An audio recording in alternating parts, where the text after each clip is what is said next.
नहीं, शायद नहीं। इसको अरूज बाय द वे इसको कहते हैं कमेंटेटर्स कर्स। मैदान बदला, मौसम बदला, मगर तब्दीली नहीं आई। The fielder underneath it, never easy these ones, and he's got it.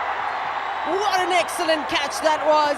Lahore Qalandars फिर हार गए। It'll just go straight out to mid-on, and what a victory. Fans बरस पड़े, शर्मो हया के लेक्चर्स। लेकिन इन लोगों को भी थोड़ी सी ग्रेस होनी चाहिए, थोड़ी सी एथिक्स होनी चाहिए, थोड़ी सी शर्म होनी चाहिए, थोड़ी सी हया होनी चाहिए।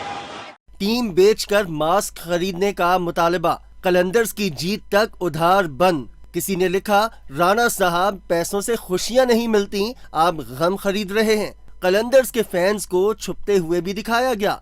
किसी ने वीडियो शेयर की, दोस्तों की पार्टी हो मगर कलंदर्स के फैंस भला कैसे मुस्कुराएं। It'll just go straight out to mid-on, and what a victory. What a victory for Peshawar Zalmi. They win by 16 runs, a happy captain Darren Sammy, the owners are happy. किसी ने जुगत लगाई, जलने वाले जलते रहें, कलंदर्स सबसे ऊपर हैं। किसी ने नवाज शरीफ की तस्वीर लगाई और लिखा, ये कलंदर्स की आखिरी उम्मीद है। For the Qalandars, well, it's another difficult evening in Rawalpindi. They are still not off the mark, and there's work to do.